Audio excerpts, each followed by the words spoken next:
Les habitués se comptent sur les doigts, de type classe. Chez Madame Rachak, on était entre gens distingués. On trinque et on échange des joints sans que ça dérape, si tu vois ce que je veux dire. Puis on se quitte, et ni vu ni connu. Quant aux filles, elles sont belles et inventives, des professionnels. Si t'es bloqué pour une raison ou pour une autre, elles te remettent d'aplomb en un tour de main. Pas pour moi. Pourquoi dis-tu ça? À ton âge, je ne laissais pas un cul refroidir. Sa grossièreté me désarçonne.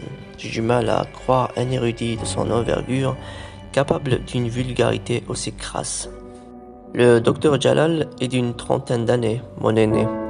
Dans mon village, depuis la nuit des temps, on n'imagine pas ce genre de conversation devant plus âgés que soi. Une seule fois à Bagdad, alors que je me promenais avec un jeune oncle, quelqu'un a proféré un juron sur notre passage. Si la terre s'était dérobée sous mes pieds à cet instant, je n'aurais pas hésité à m'y réfugier pour de bon. Ça te botterait? Non? Le docteur Jalal est navré pour moi. Il se penche sur la rampe en fer forgé et d'une chiquenaude envoie son mégot valdinguer dans le vide. Tous les deux, nous regardons le point rouge virevolter d'étage en étage jusqu'à ce qu'il se disperse en une multitude de flamèches sur le sol. Tu penses qu'ils nous rejoindront un jour? Lui demandai-je pour changer de sujet. Qui ça? Nos intellectuels. Le docteur Jalal me décoche un regard oblique. Tu es puceau, c'est ça? Je te parle d'un bordel pas loin d'ici. Et moi? Je te parle de nos intellectuels, docteur, rétorquai-je, avec suffisamment de fermeté pour le remettre à sa place. Il comprend que sa proposition indécente m'indispose. Est-ce qu'ils vont rejoindre nos rangs, insistai-je. Est-ce tellement important? Pour moi, oui. Les intellectuels donnent un sens à toute chose. Ils nous raconteront aux autres. Notre combat aura une mémoire. Ce que tu as enduré ne te suffit pas? Je n'ai pas besoin de regarder derrière moi pour avancer. Ce sont les horreurs d'hier qui me poussent de l'avant. Mais la guerre ne se limite pas à ça. J'essaie de lire dans ses yeux s'il me suit. Le docteur fixe une boutique en bas et se contente d'acquiescer du bout du menton. À Bagdad, j'en ai entendu des discours et des prêches. Ça me foutait en rogne comme un chameau qui chope la rage. J'avais une seule envie. Fiche en l'air la planète entière, du pôle Nord au pôle Sud. Quand c'est toi qui dis ma haine pour l'Occident, toi l'érudit, ma colère devient ma fierté. Je cesse de me poser des questions. Tu m'apportes toutes les réponses. Quel genre de questions s'enquiert-il en relevant la tête? Il y a un tas de questions qui traversent l'esprit quand tu tires au jugé. Ce ne sont pas toujours les traîtres qui tombent. Des fois, ça foire et nos balles se trompent de cible. C'est la guerre, mon gars. Je sais, mais ça n'explique pas tout. La guerre, y a rien à expliquer. Tu tues, puis tu meurs. Ça se passe ainsi depuis l'âge de pierre. Nous nous taisons. Chacun regarde la ville de son côté. Ça serait bien si nos intellectuels se rejoignaient à notre combat. Est-ce que tu crois que c'est possible? Pas des masses, je le crains, dit-il après un soupir, mais un certain nombre, sans aucun doute. Nous n'avons plus rien à attendre de l'Occident. Nos intellectuels finiront bien par se rendre à l'évidence. L'Occident n'aime pas que lui. Nul pense qu'à lui. Lorsqu'il nous tend la perche, c'est juste pour qu'on lui serve d'hameçon. Il nous manipule, nous dresse contre les nôtres, et quand il a fini de se payer nos têtes, il nous range dans ses tiroirs secrets. Il nous oublie. La respiration du docteur s'emballe. Il allume une nouvelle cigarette. Sa main tremble et son visage, l'espace d'un instant, sous l'éclairage du briquet, se fripe tel un torchon.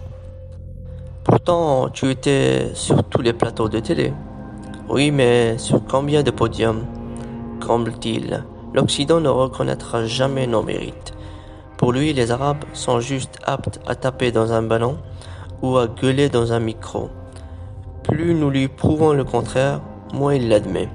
Si une fois par hasard, ces chapelles aryennes sont contraintes de faire un geste en direction de leurs bougnoules d'élevage, elles choisissent de consacrer les moins bons pour faire baver les meilleurs. J'ai connu ça de très près. Je sais ce que c'est. La braise de son mégot illumine le balcon.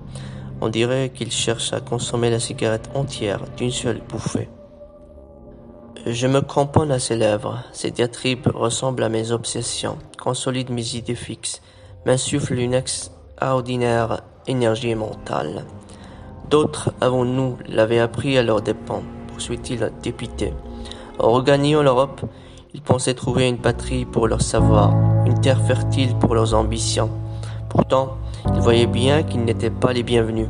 Mais, mus par je ne sais quelle niaiserie, ils ont tenu le coup. Ils ont tenu le coup du mieux qu'ils pouvaient, parce qu'ils adhéraient aux valeurs occidentales. Ils prenaient pour argent comptant ce qu'on leur susurrait à l'oreille. Liberté d'expression, droits de l'homme, égalité, justice, des mots grands et creux comme les horizons perdus. Mais tout ce qui brille n'est pas or. Combien de nos génies ont réussi? La plupart sont morts, la rage au cœur. Je suis certain qu'ils continuent de s'en vouloir au fond de leur tombe. Pourtant, ça crevait les yeux qu'ils se battaient pour des prunes. Jamais leurs confrères occidentaux n'allaient leur permettre d'accéder à la reconnaissance.